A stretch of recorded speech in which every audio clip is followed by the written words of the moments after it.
మల్లన్న సాగర్ జలాశయంలో సర్వం కోల్పోయి మమ్మల్ని అధికారులు పోలీసులు మరింత క్షోభకు గురి చేస్తున్నారని ప్రస్తుత కాంగ్రెస్ ప్రభుత్వమైన తమ గోడును పట్టించుకుని తమకు న్యాయం చేయాలని మల్లన్న సాగర్ భూ నిర్వాసితులు కోరుతున్నారు.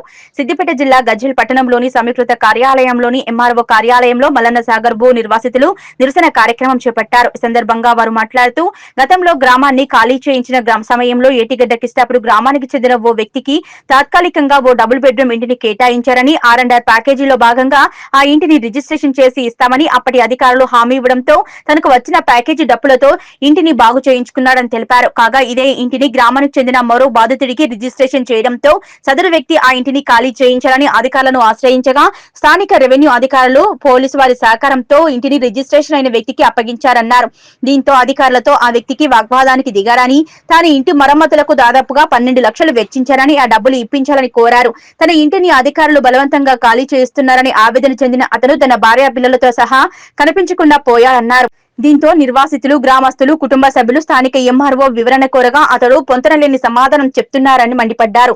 పోలీసులు జోక్యం చేసుకుని మీ సమస్యను త్వరలో పరిష్కరిస్తామని హామీ ఇవ్వడంతో జలాశయ నిర్వాసితులు నిరసన కార్యక్రమాన్ని విరమించారు.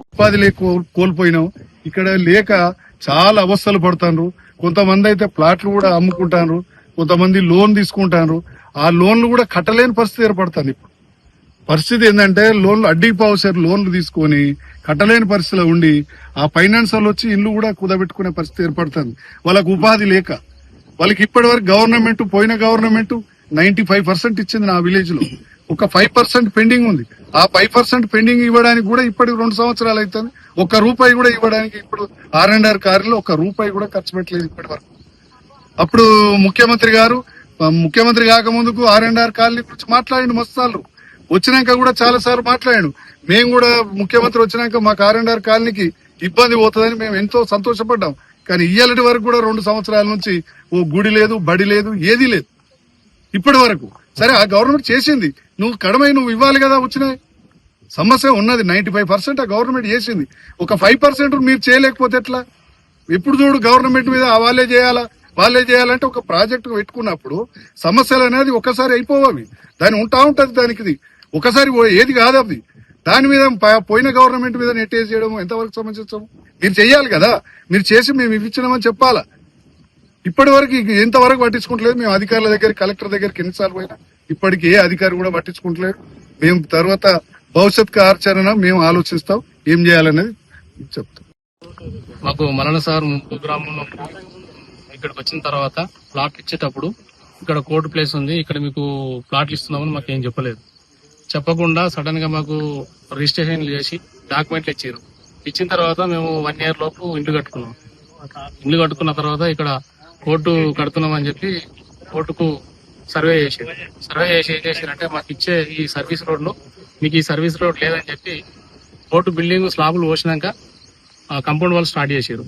స్టార్ట్ చేసి వచ్చి ఏం చేశారంటే అంతకుముందు కోర్టు స్టార్ట్ అయ్యేటప్పుడు మీకు సర్వీస్ రోడ్ ఉంది, అన్ని ఉన్నాయని చెప్పారు.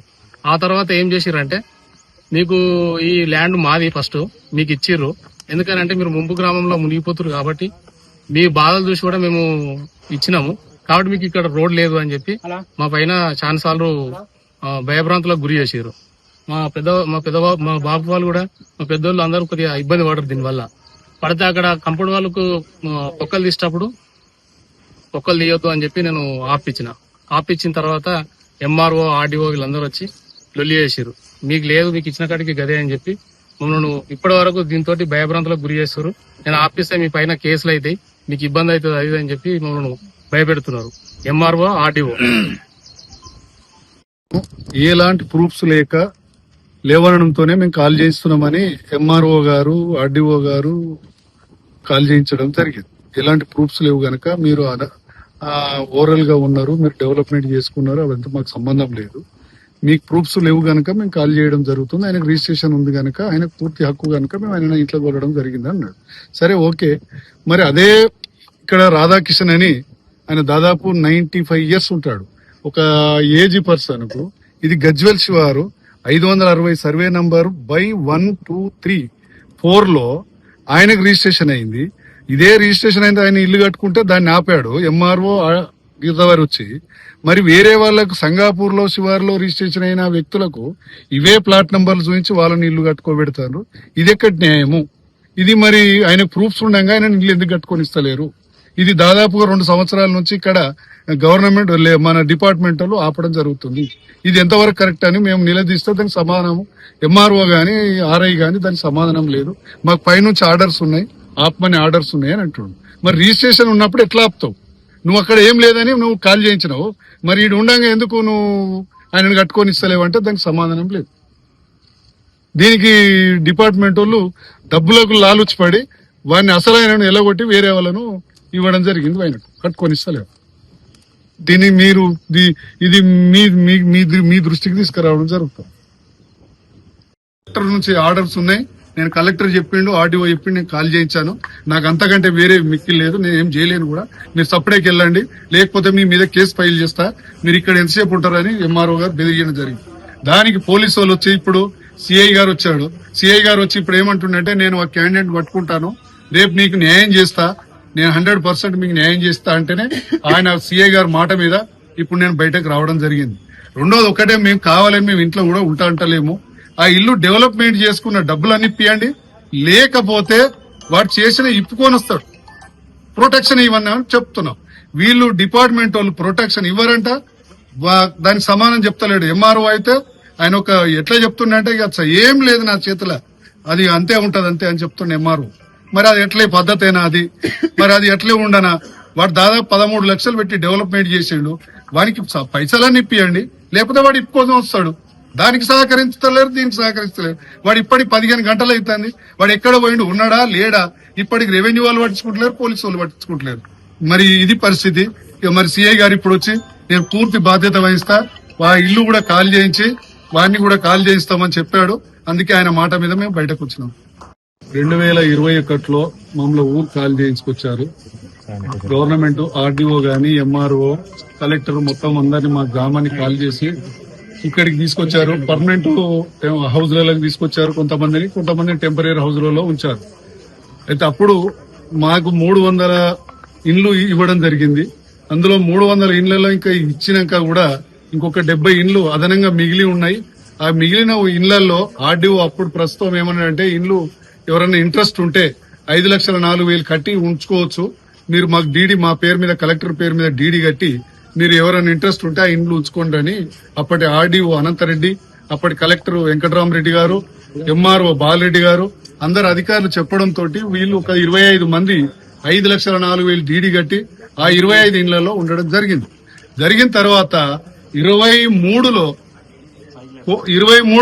అవే ఇండ్లు ఉన్న 25 మంది ఇండ్లను కొంతమందికి మళ్లీ రిజిస్ట్రేషన్ చేయడం జరిగింది.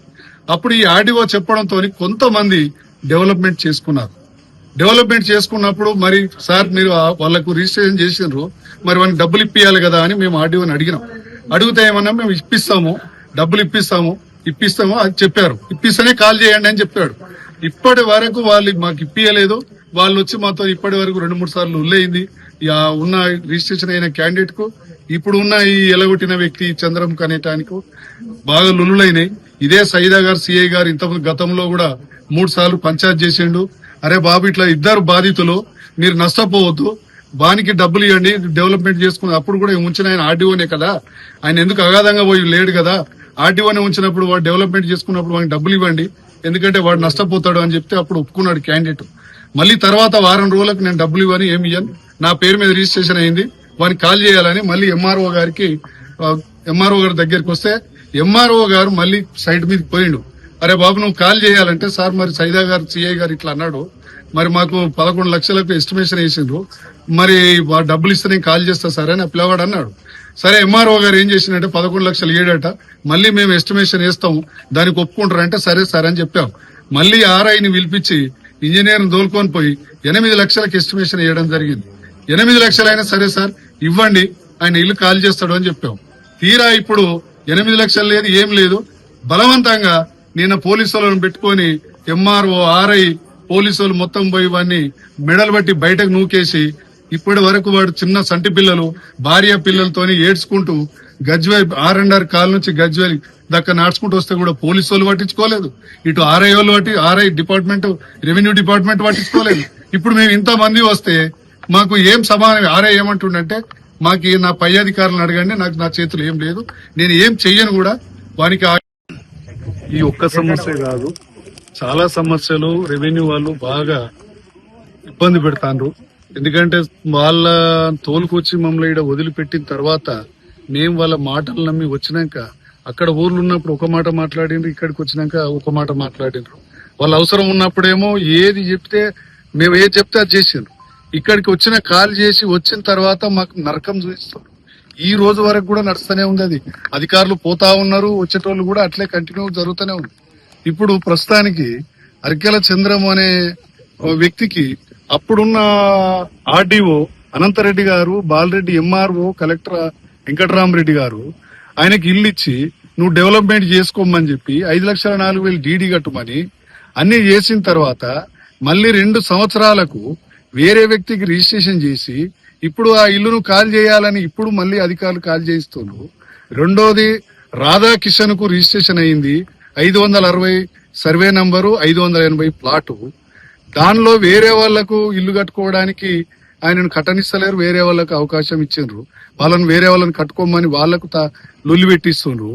ఇక్కడ ఈడ పరిస్థితి ఏంటంటే వీళ్ళకి ప్లాట్ ఇచ్చినాక కోర్టు జాగాలో మీరు ప్లాట్ ఎట్లా ఇస్తారు అని వాళ్ళు కోర్టుకు సంబంధించిన అడ్వకేట్లు అందరూ వచ్చి ఇక్కడ నీకు జాగా లేదు, మాకు 5 ఎకరాలన్నర జాగా ఉన్నది, నీకు రోడ్డు లేదు, నువ్వు రెవెన్యూ వాళ్ళని అడగాలి కానీ మమ్మల్ని అడగొద్దు అని వాళ్ళు వచ్చి ఇక్కడ లొల్లి పెట్టడం జరిగింది.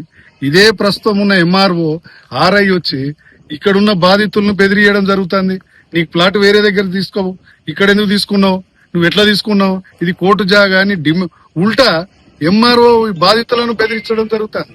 అదే పోలీసులకు చెప్పి పోలీసులతో బెదిరించడం జరుగుతుంది. అరే ఏంది ఎంఆర్ఓ గారు, ఇది రోడ్డు అటు ఈస్ట్ వెస్ట్ కంపల్సరీ ప్లాట్ కు, మరి వీడు ఎట్లా వస్తాడు అంటే దానికి సమాధానం లేదు, దాట వేస్తాడు. రెండోది ఇక్కడనే ఒక బాధితునికి 250 గజాలు ఇవ్వాల్సింది వేరే ఒక అడ్వకేట్ కు 350 గజాలు రిజిస్ట్రేషన్ చేశారు ఇదే రోడ్ సైడ్. అది ఏంది, సర్వీస్ రోడ్ ఇడిచిపెట్టిన జాగాను కూడా రిజిస్ట్రేషన్ చేసిండు ఇదే ఎంఆర్. మెయిన్ రోడ్ కి ఎక్కకుండా డైరెక్ట్ గా సర్వీస్ రోడ్ అనేది 30 ఫీట్ల రోడ్ సర్వీస్ రోడ్ తీసిండ్రు. ఆ సర్వీస్ రోడ్ ను కూడా ఇప్పుడు రిజిస్ట్రేషన్ చేసిండ్రు. ఇది ఎట్లా పద్ధతి అంటే దానికి సమాధానం లేదు. అది దానికి మేము ఎన్నిసార్లు చెప్పినా నాకు పై అధికారులు చెప్పారు, నేను రిజిస్ట్రేషన్ చేసిన. మరి ఏమన్నా ఉందా సార్ అంటే దానికి సమాధానం చెప్తలేడు. ప్రతిదీ ఇట్లే డబ్బులు తీసుకుంటారు పని చేస్తుండ్రు, డబ్బులు తీసుకుంటారు పని చేస్తుండ్రు. 250 గజాలకు నువ్వు 350 గజాలు ఎట్లా రిజిస్ట్రేషన్ చేస్తావు, మళ్ళీ సర్వీస్ రోడ్ ఎట్లా రిజిస్ట్రేషన్ చేస్తావు, మరి ఏ రూల్స్ తో చేసినావు అది చెప్పండి సార్ అంటే దానికి సమాధానం లేదు. ఎంఆర్ఓ మొత్తం డబ్బులు తీసుకునే పని చేస్తుండే. ఇక్కడ రెవెన్యూ వాళ్ళు చేసే పని అంతా మమ్మల్ని బాధితులను బాగా ఇబ్బంది పెడతారు. రెండోది ఇక్కడ కూడా కాలనీలో మొత్తం సమస్యలు ఉన్నాయి, ఇంకా మాకు పోవస్తలేదు. ఇప్పటి వరకు సెప్టీ ట్యాంకులు లేవు, మొత్తం డ్రైనేజ్ అంతా మొత్తం రోడ్డు పట్టుకొని పోతుంది, ఉండలేకపోతున్నాం. కనీసం బల్బులను పట్టించుకుంటలేరు. వాటర్ ట్యాంక్ ఇప్పటి వరకు మాకు వాటర్ కూడా ఇయ్యలటి వరకు కూడా వాటర్ వదులుతలేరు. ఎవరు పట్టించుకుంటలేరు, ఏ అధికారి కూడా పట్టించుకుంటలేరు. ఎన్నిసార్లు మేము చెప్పినా మాకు సమాధానం ఇస్తలేరు. తిరిగి మాకే దమ్ముకొస్తాం తప్ప వాళ్ళు ఏం పట్టించుకుంటలేరు. ఏమన్నంటే గవర్నమెంట్ చేస్తే కదా మేము చేసేది, గవర్నమెంట్ మీద నెట్టేస్తాను అంతే. పైసలు లేవు మేము చేస్తలేము, గవర్నమెంట్ డబ్బులు ఇస్తలేదు మేము చేస్తలేము, ఇది సమాధానం వస్తుంది.